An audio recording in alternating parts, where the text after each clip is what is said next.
Hi, everybody. I'm so glad to be here today.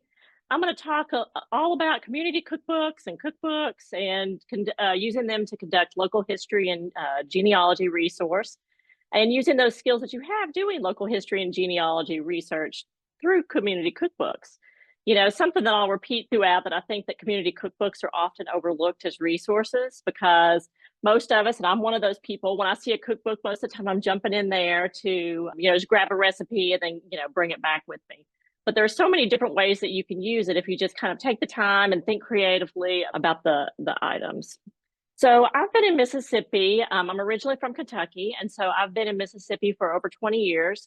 And, one thing I noticed is that food is very important here. And I think any of us could say that wherever we are, food is very important, because it's so much a part of who we are and our culture and what we do.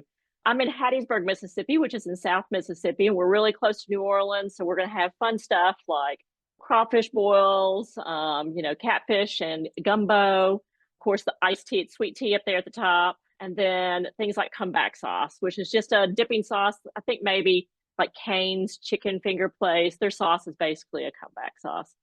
But all these different things really talk to the culture, or aspect of the culture of the community, of the town, of the state. And so one of the things that I wanted to do when I started about 15 years ago, started collecting cookbooks, was to really use them as a way to talk about not only state history, but local history and just kind of the history of different communities. So first, I want to do just a brief overview of our cookbook collection, so you get a context of what I'm dealing with, and the kinds of where I get my knowledge, my inspiration from with relating to cookbooks. So when I started here, there were probably about 12 or 15 Mississippi cookbooks in our collection. And someone had picked them up as part of a small grant and added them because the woman really liked, food, so liked cooking, so she wanted to add those. But really, they kind of languished. No one did anything with them, and they were kind of just on the shelf and without much attention to them. And the ones they bought may not have had the best research value to them. So here you see a couple of the community cookbooks that we have in our collection. The one thing about these books, and you all have seen that, like the one on the left, you'll see all the pencil notes that they would make. A lot of these may be about recipes, but you see here, it's talking about, the March meeting, fill out the blank. So people will write on these cookbooks because oftentimes they may have been by the telephone in the kitchen. So they may use it as a way to write notes on, or reminders to do something, or to attend a meeting, or whatnot. So, or make alterations to recipes. Using these cookbooks, I saw that these cookbooks really had more potential and needed to be collected. And so we just started going wild and collecting, as well as you can go with collecting cookbooks, but collecting cookbooks for the collection really made it a priority.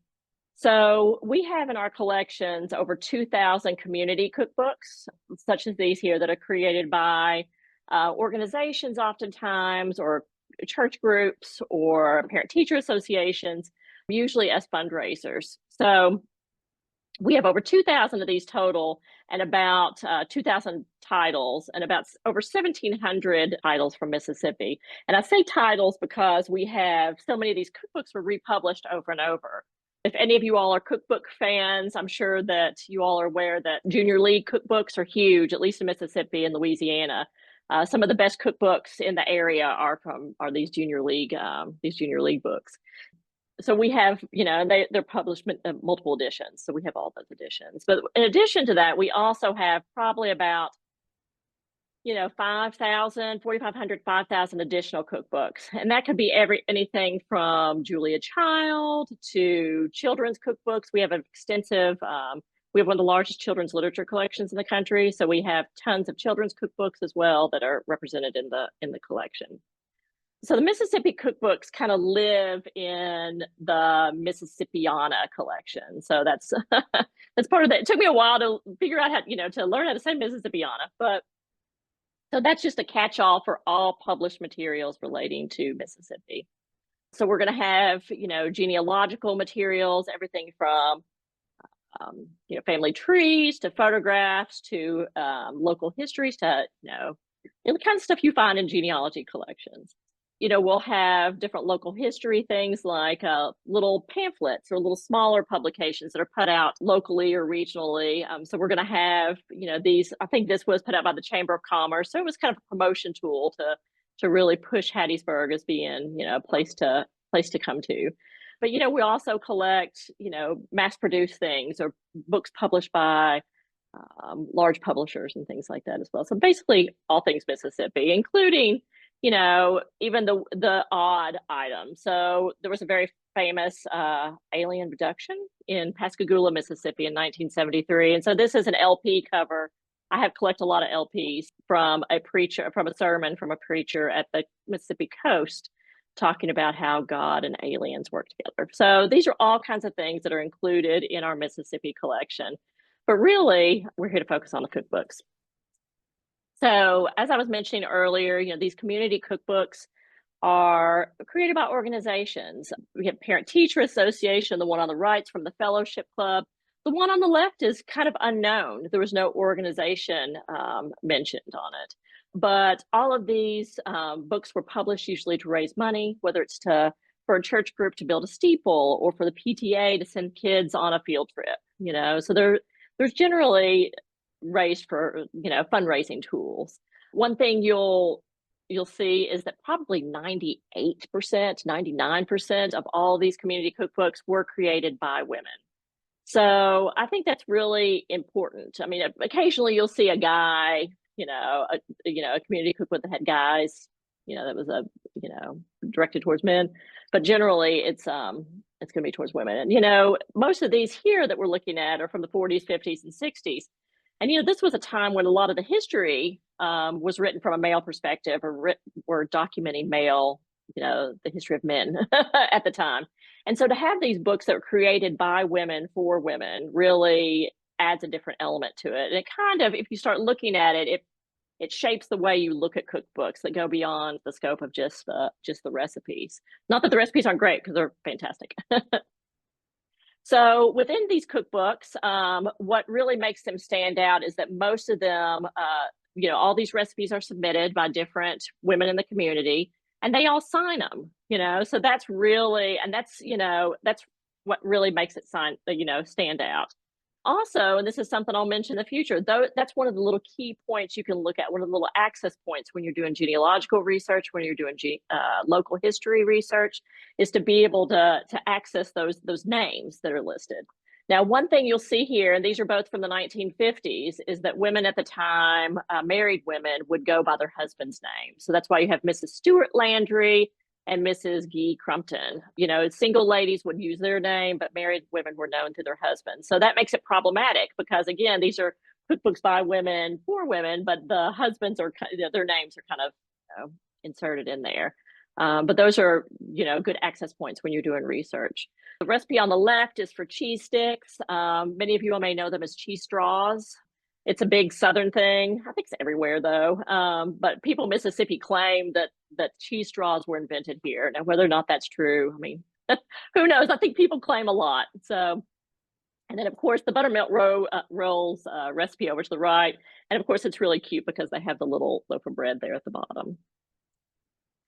Now, some say that the first community cookbook was this book here, and we don't have this one. This is something I found online, but it's a poetical cookbook that was put out by Maria J. Moss, who created this book to raise money for medical supplies for Union soldiers during the American Civil War.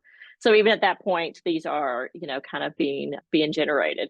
In Mississippi, the earliest ones that we have found so far, and we know that there are earlier ones, but the earliest ones that we have our hands on are from like 1903, 1905 in Mississippi. But, Mississippi is a younger state in many ways, or at least the Hattiesburg area. So there aren't as many cookbooks out there. So how do you go about collecting cookbooks? I mean, this is something that when I started it, I was like, I want them all, and that's a great idea until you start getting them all. And then it's a lot to work with. So over the years, I've learned to kind of how to harness it and really, by reviewing all the cookbooks, see which ones really stand out, which ones work best for our collection. So, we get, when we first started collecting these, people would drop off or we'd go to their house and we'd have boxes, 15 boxes of cookbooks to go through. And what we found is that, you're going to find a lot of like Joy of Cooking or Julia Child's books, kind of standard things. Louisiana Entertains, you can see that spine there on the like top right. Of course, it's soiled, as all good cookbooks are, because they've been used. But you'll find the like Louisiana Entertains. I think that's a junior league cookbook. I just found that you're getting a lot of stuff, and some of it works great for our collections. They're great for researchers, but then other ones may not have quite the research potential. So over time, we learned to kind of start going through that. So donations from people are really important. We created these little push cards, is what we call them. And there's little postcards that on one side have a recipe, and then on the flip side, we have our information about how to get in contact with us. So these are great things that you can just lay around for people to pick up. So not only can they get a great recipe for grated sweet potato pudding, but they can learn more about our collections, what we have, or even how to donate if needed. And these are really around here. They're very inexpensive, so we can get several hundred of these for maybe $30.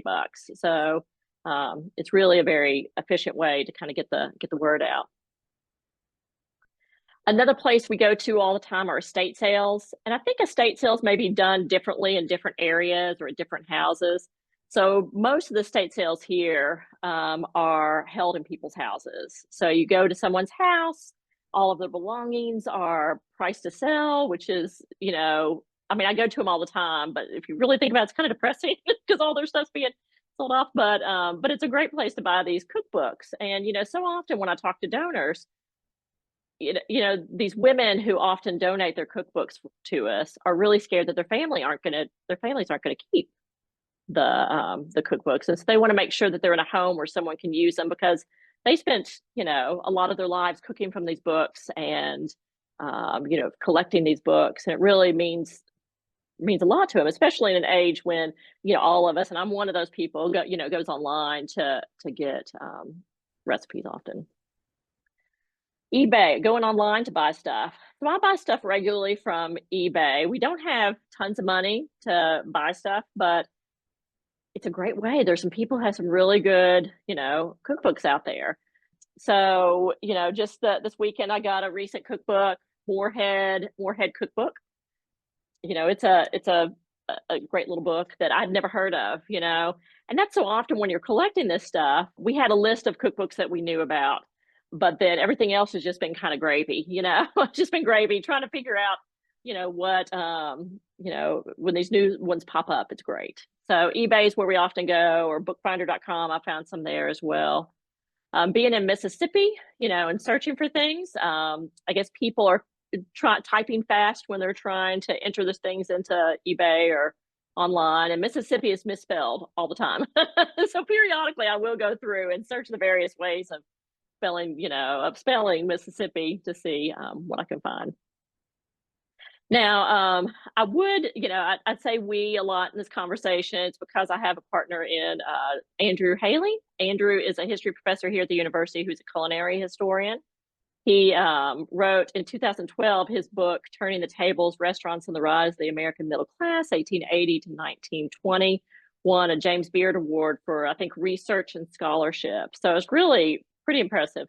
But he has become a scholar of community cookbooks, especially Mississippi cookbooks, and he is finishing up a book about them that's really going to be just fascinating and really expand on all the stuff that we're talking about today and all the different elements that comes out. So it's really, he's my partner in crime in collecting these, and he has traveled all over the state with me, all over the country, because we went to Virginia at one point to pick up donations from people. So let's talk about using the cookbooks in research.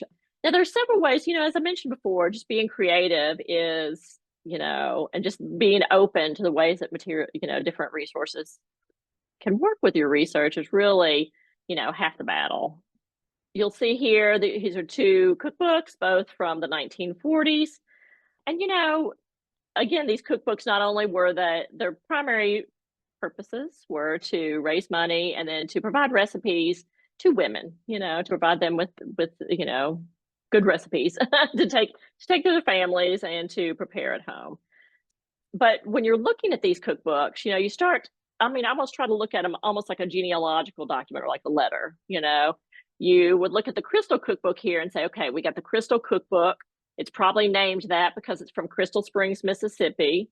The Wesleyan Service Guild is who compiled it. So who are they? Are they affiliated with the church? Are they just a standalone organization? What's their affiliation? So you start trying to find these little things that you take notes on. It's like the Parent Teacher Association. You look up Shibuda, Mississippi, which is a small town. You notice that this is a 1949 reprint of the 1925, and then what's different than in the reprints, did the recipes change? Did the women who submitted them change? So you start asking all these questions of the materials rather than being so often, I think we're passive users of books. We just turn open the page and see what they present. But if you go into it and start questioning the books, more information can emerge or get you thinking about how you can use these materials in your research. And these are a couple other great covers. All the covers were so good in those early days. And then going back to these two again, just to reiterate, looking at the cheese stick recipe, you're going to see that it is Mrs. Stewart Landry. So you would use his name as an access point, kind of a research point. And, the same way with Mrs. Guy Crumpton from Silverina, Mississippi. And just, again, just start compiling all these little, access points, just like you would compile names of ancestors or cities or communities or, companies, whatever you're researching in your family history and local history. But let's talk about, the importance. This is an example of just generally how you can use cookbooks as a tool to research a community, for instance. So this is a cookbook from Silverina, Mississippi from 1955. Silverina is tiny. It's tiny. I think it has, in 2020, it has 120 residents. Even before, 50 years in 1953, I think it didn't have many more than that, maybe 140. So it's a very small community.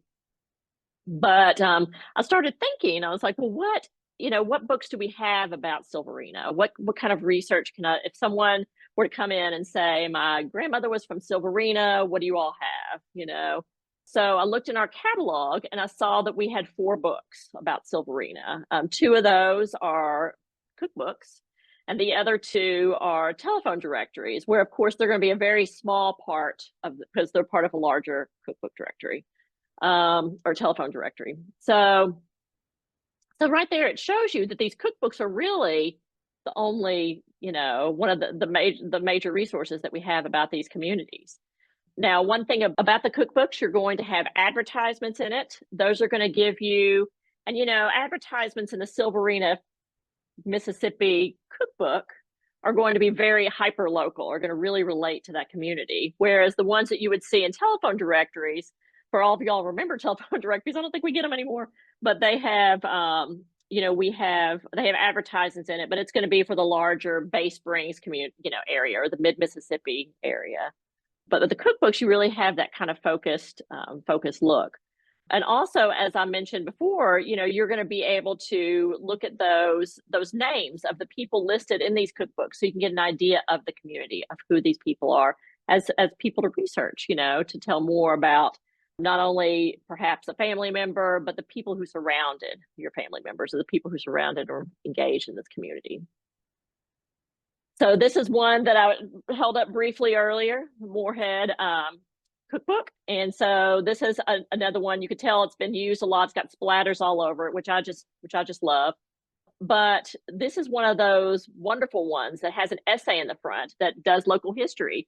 So Moorhead is a smaller town as well in the Mississippi Delta, but what it's known for, and this little essay shows, is it's where is the phrase where the Southern cross the dog. And this one says where the Southern crosses the dog, but the phrase is where the Southern cross the dog. And it's where the two railroad lines, I think it's Illinois Central and the Yazoo lines, meet up. And so that's the kind of the crossroads kind of thing. But it's where the Southern cross the dog is the saying. And I think W.C. Handy, the father of the blues, wrote a song called "Where the Southern Cross the Dog," all about Moorhead. And so you get this extra. Now, of course, they don't talk about the blues song in here, but it talks more about these different people. In the second paragraph, it actually gives information about how, this Mrs. Pond, whose husband, I guess, was instrumental in settling the town, how her sister created a school for African American girls in the town, and that when the school went out of was closed in 1928, that they say that some of those buildings went to Tougaloo College, which is an HBCU in Jackson, Mississippi. So there are all these little details that come out of these essays here that you might not find it otherwise, And so it's really just a great example of how these cookbooks have these little essays often in there that'll help out. I'm going to tell you some, just briefly, some little histories and the stories that can come out of these cookbooks if you pay attention to it, and if you do this research about the different women who submit recipes and just the different access points as I've been mentioning throughout. So this is the Laurel Cookbook from Laurel, Mississippi. Laurel is particularly known nowadays as being the home for the very famous, very popular HGTV show called Hometown. So Laurel is about 30 minutes north of where I am in Hattiesburg. You can see this was a cookbook put out in 1914 by Mrs. George Gardner. Mrs. Gardner's husband was not the founder of Laurel, but he really brought a lot of money into it, a lot of brought infrastructure. And Mrs. Gardner was, a force to be reckoned with. And so she really took control of the town and came up with how the street designs, how the city was going to be designed, and came up with the grid pattern and how neighborhoods were going to be laid out. And she was really very instrumental in some of the aspects of development of Laurel. But this cookbook, and this is coming from the research of my colleague and partner Andrew, partner in this project, and he found out through his research that one thing about the cookbooks that I haven't mentioned to this point is that most of these cookbooks were created by women who worked from home, who were housewives, who stayed at home, whose husbands were often well-to-do. They often did not represent a broad variety, and these are the earlier ones. Later on, of course, there was a varied collection of submitters and people involved, but it was often the highfalutin, the kind of premier people in the community. So, and of course, most of the people were white at the time. So with this particular one, how it differed is that she actually included, and this was very early, 19 teens, she included people from the community in it as well. So people who may be shopkeepers, or who may, have, jobs where they mend clothes or some things like that on the side. So it really was a little more inclusive than maybe some other cookbooks were at the time. And so it really says a lot. One little odd thing about this is that this cookbook, I think the first edition came out in maybe the late aughts, so maybe 1908, 1909, 1910. But this was also used as this particular edition was reprinted and revised as a fundraiser for the Ladies Aid Society in Montclair Heights, New Jersey, which is another story that needs to be looked into. So it's like, why would this? I mean, maybe she had connections in New Jersey and let them use her book. So that's just an example of how you can dig into that. And the way he was able to find all this out was by looking at those names and doing that research and doing trying to figure out who these people were. Coahoma Cooking, Every Day and Sunday Too. This was put out by the Coahoma Women's Club in the 1950s. See, I should have a date on this, 1952. So it was put out by the Women's Club. Coahoma County is up in the Delta, so this is cotton territory. And so you can see here, there's the cotton bulb on the front cover of it. Here's some of the recipes. They're a little different in the fact that they don't have the signatures on it, which is interesting. But you see kind of traditional, aspic. When I was growing up, I worked at a restaurant in the late 80s, early 90s. that actually serve tomato aspic at lunch sometimes. So I always, whenever I see these, it kind of makes me think back to my, teen years. But you can see a recipe for tomato aspic, and they would even mention things like Mrs. Wooten's jam cake, So sometimes the woman's name would be mentioned in that point. But what made this cookbook kind of an anomaly and made it kind of interesting is as you start looking through it, you see these kind of racialized images throughout, which is just weird. These images were not original to this book. They had been published some 30, 40 years before in another book. But it just makes you wonder, what did these women, what did they think about their lives, their communities, who they are, by including these? I mean, were they trying to harken back to like a good old time in their minds, or what was coming out for it? What was the purpose of including these different things? So it's just another, again, looking beyond, you can look at the recipes, of course, the tomato aspic, the jam cake, things like that, and how those work, kind of what kind of ingredients are used. But to see things like this really kind of adds a different perspective to it. And you have to wonder, why was that decision made? The Chula Garden Club, this was a cookbook put out in the 50s as well, maybe early 60s, by the Chula Garden. So the cookbook put out by the Chula Garden Club. And when you open the inside, much like the Moorhead cookbook, you'll see that it includes all this additional information to the left. So not only do they give a, thanks to our supporters, but you have a whole list of all the officers in the cookbook committee. So here's a whole list of names of people you can look at to help try to research to define the community, or to kind of, determine who was surrounding all these people, who were friends and who kind of had these friendships. And then even at the bottom, it says funds derived from the sale of the cookbook will be used for the development of Pinecrest Cemetery. And, we know that most community cookbooks are to raise money, but sometimes they don't mention what exactly they're raising money for, which is wild. And sometimes cookbooks don't have dates on them, and so it's really hard to try to get at them in many ways. So this one's great because it really lays out all the information. Then to the right, you can see, just the examples of advertisements and how great they are. Now you'll see here that from the first one and the last one, those are both, the Lexington Implements farm machinery, and then the Honey Island Gin Company is going to be Cotton Gins.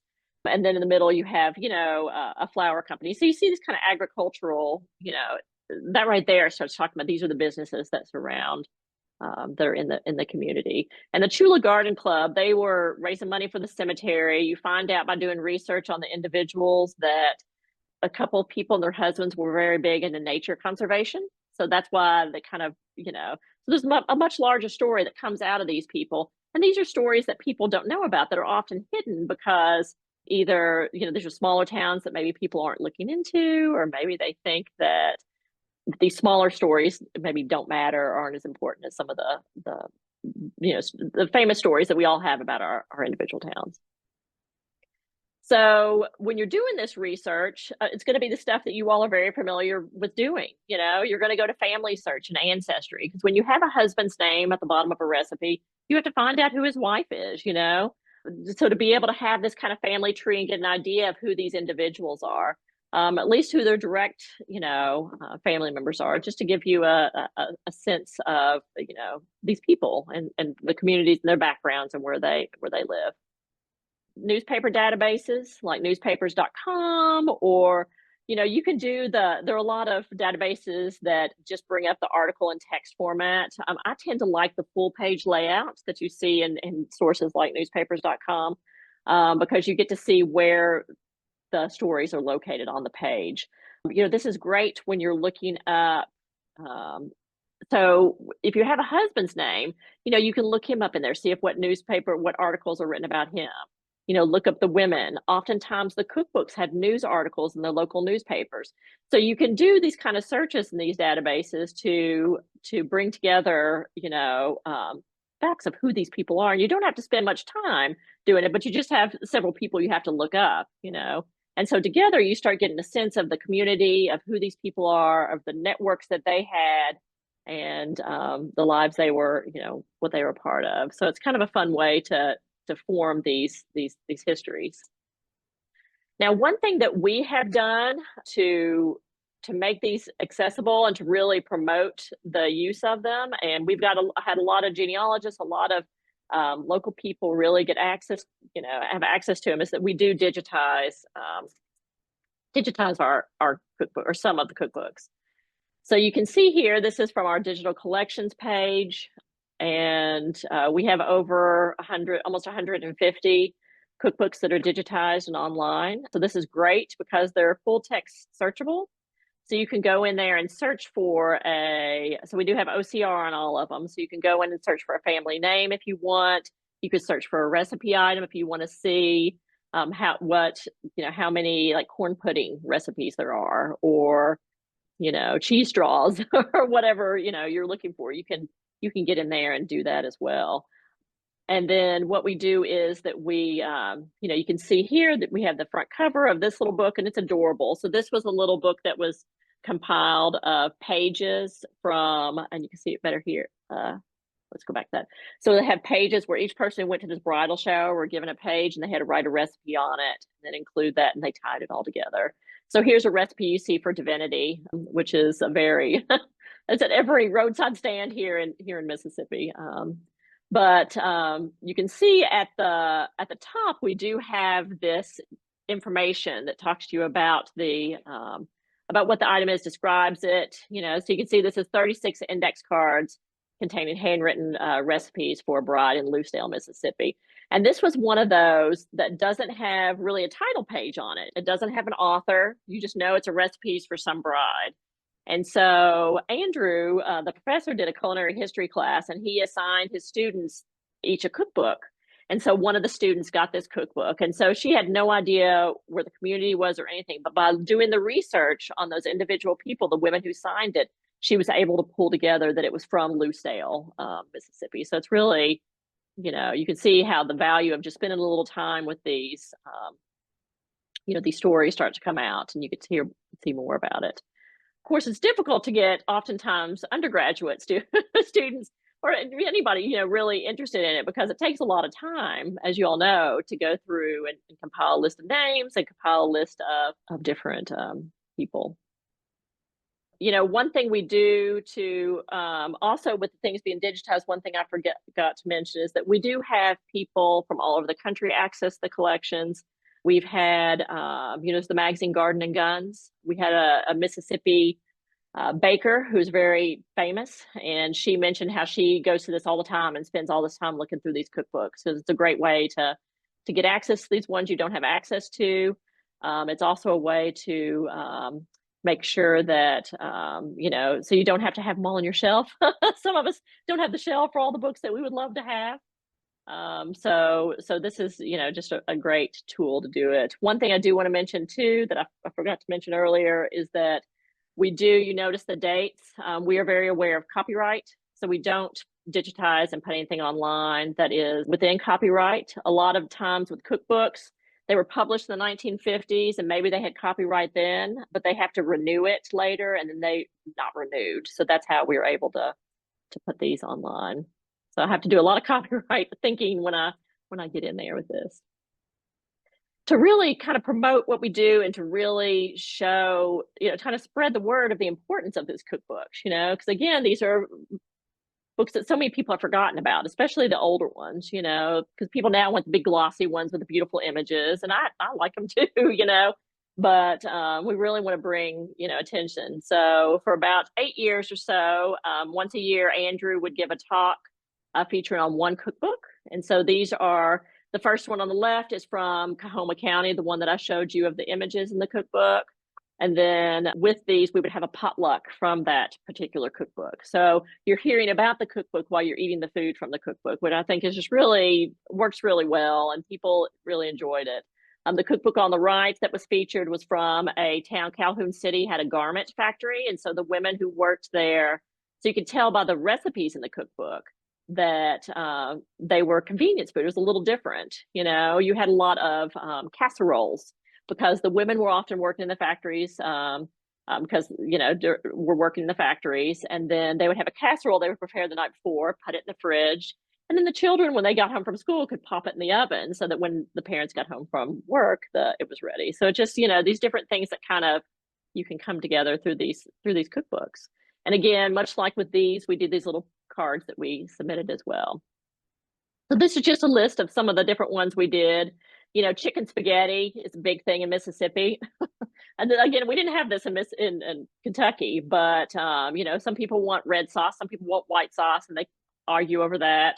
You know, there was a famous New York Times columnist called Craig Claiborne, and he did a bunch of cookbooks, New York Times cookbooks, and he was from Mississippi. And so he put, and you can still find this recipe online, he put his mother's chicken spaghetti recipe online, and it has like 35 ingredients in it, and, you know, very expensive meats.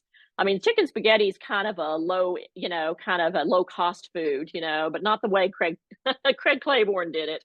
But that's something, you know, so it's funny to hear about these different kinds of things.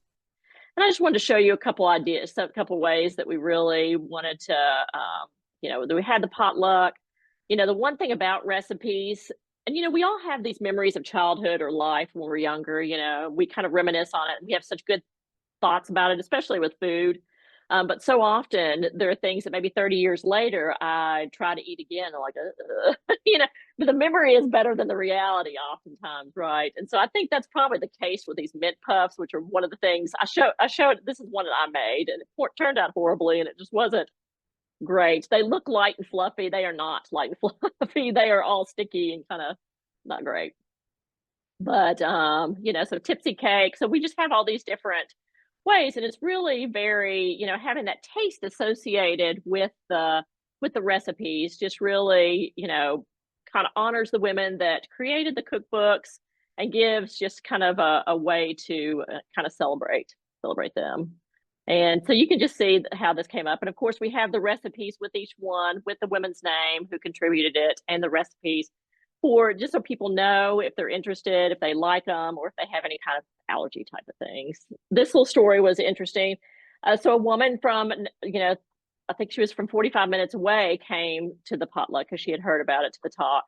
And this was the recipe she made, and it was her mother who had contributed it.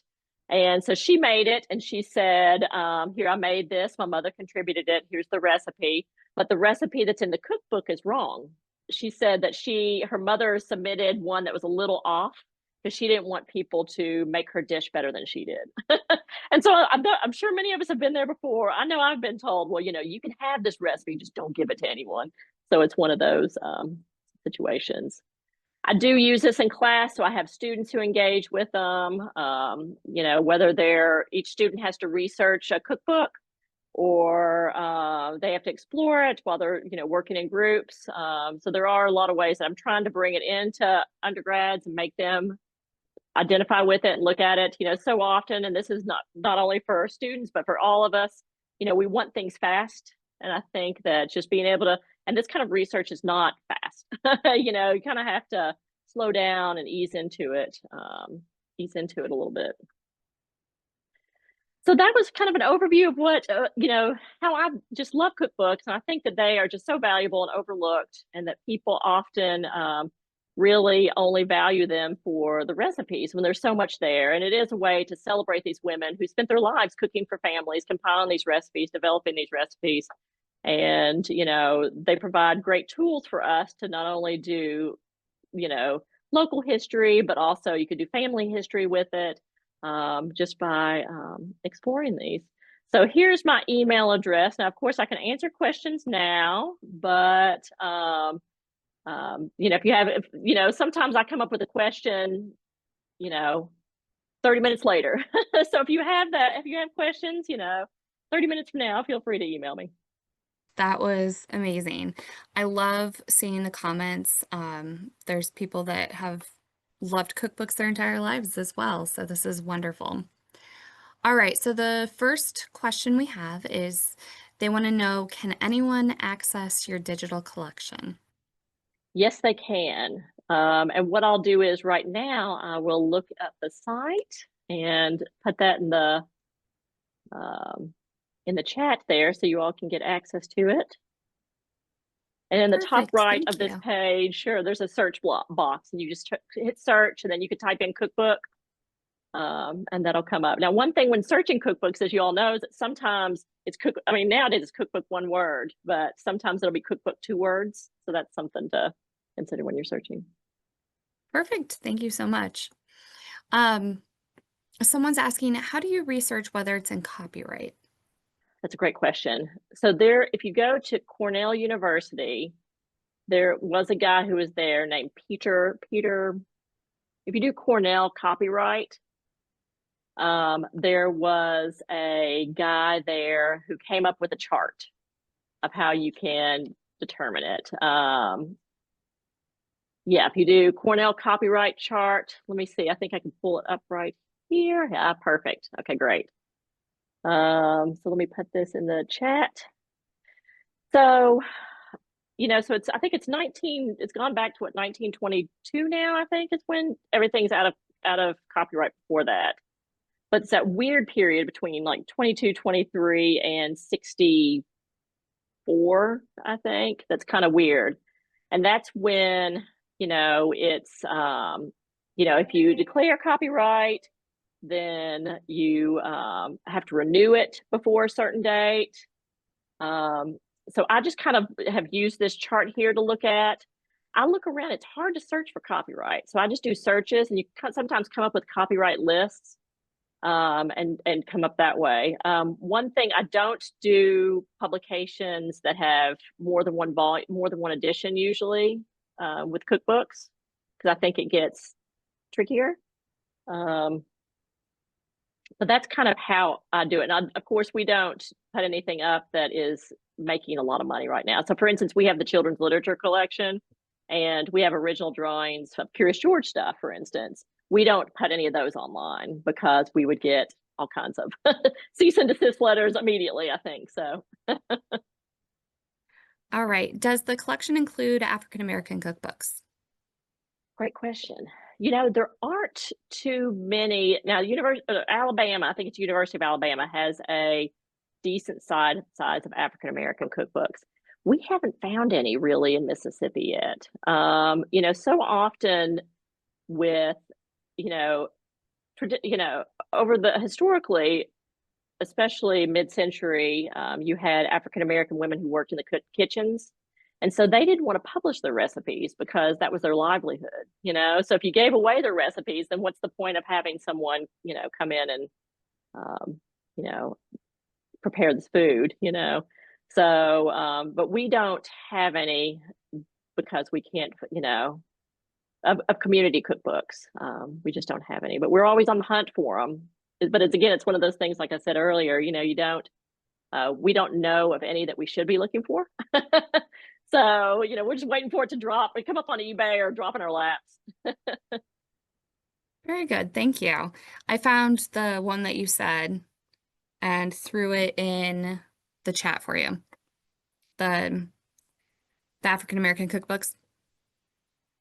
Oh, perfect. Yeah. It's the David Walker Lupton African American Cookbook Collection for University of Alabama. So if that's something that you're interested in, there it is. Okay, that was actually our last question, believe it or not. But you covered a lot of territory, and we so appreciate it. Thank you so much. And we really appreciate everybody taking the time out of your busy schedules today. And Jennifer, that was wonderful. I love hearing about how they're being preserved and being used by not only historians, but college kids and genealogists and everybody else in between. It's such an important part of our social history. So thank you. Thanks, everybody. All right. Have a good one. Bye, everybody.